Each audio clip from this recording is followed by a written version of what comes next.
Right now, it is becoming afternoon. The weather is starting to cool off.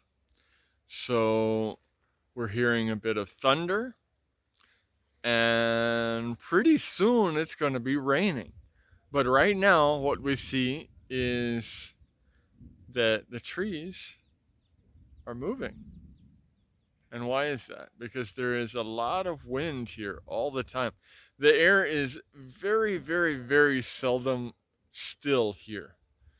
So, a part of what happens here to keep the plants from getting root rot and the soil to get all uh,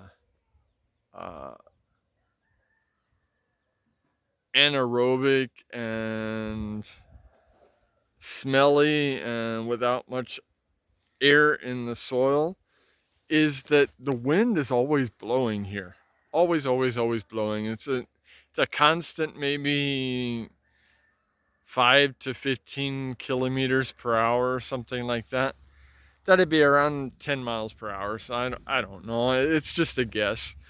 But basically, the plants get wet from the rain, and as soon as it stops raining, the wind dries them off. So,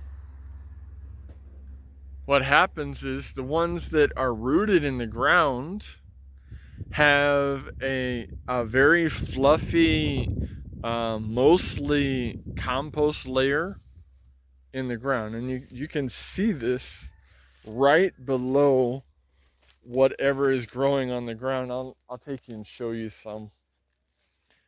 And we'll look. Now, most of this mud is what we have removed, but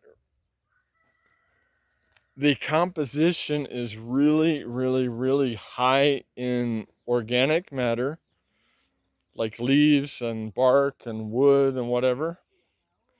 And as you can see, there's a huge pile of it over here. We're removing this from my greenhouse so you can see it. Actually, I'm going to show you the layer over here. This is what they have mostly.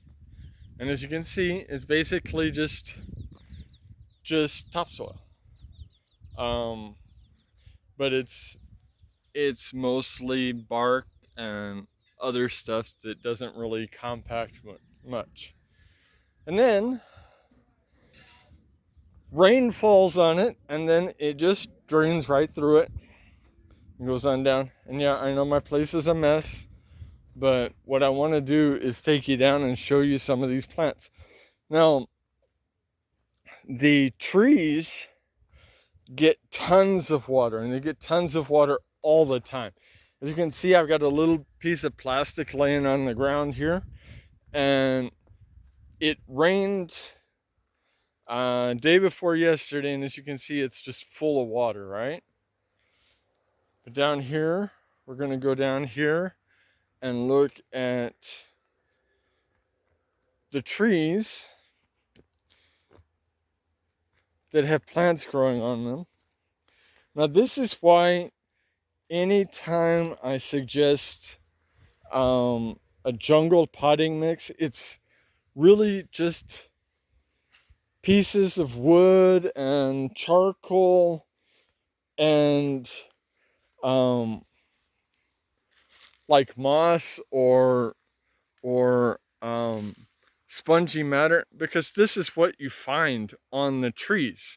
As you can see right here, that's what's here. And look at this. This is on a tree. This is accumulated organic matter that's accumulated on the tree. So this is basically what we're trying to emulate. Now, as you can see there, that is pretty moist, but it's also not soggy wet. Now, we look over here at this tree, and you can see the roots of this philodendron. They just basically hang on to the tree. Look at that. They hang on to the tree. And they grow all the way up the tree. And they get literally thousands of liters of water a year. I mean, look here. You can see, this is why I suggest growing epiphytically. Look at the roots there. They just grow right into the living moss on the tree. And when the rains come, it all gets wet. And then when the rains go away, the wind dries it off. So basically, it's always wet here, but it's also always airy and really, really, really easy for the roots to get the oxygen they need to be able to process moisture and nutrients. And this is just me enjoying my creek. Pardon the interruption. I want to take you and show you other plants. Right down here, we have a wonderful little crook in the creek that has trees growing over it and stuff. It's really cool looking. And you can see there how pardon me, you can see there how the plants grow, and all of this water all of the time, and it doesn't drown them. It doesn't. And I don't know if you can hear that, but I'm pretty sure you'll be able to hear the thunder. That is rain that's coming, and it's been raining like, there's a saying where I'm from, like pouring piss out of a boot. I don't know why it's like that, but you pour water out of a boot and it just goes everywhere. So I guess that's why. But it rains constantly here. And basically you have, like, I don't know, I would say maybe 60% of the plant's roots are exposed, and they just receive rainwater every single day. You can see here how this is all built. If you guys are familiar with them, there are basilisks, the Jesus Christ lizard, that live right here. I was hoping to get a shot of one. They're very cool. I mean, they're not uncommon, but they're very cool. This is awesome. What is that? So anyways, I just wanted to give you guys an idea of what the actual jungle looks like. Look at this. This is the ground.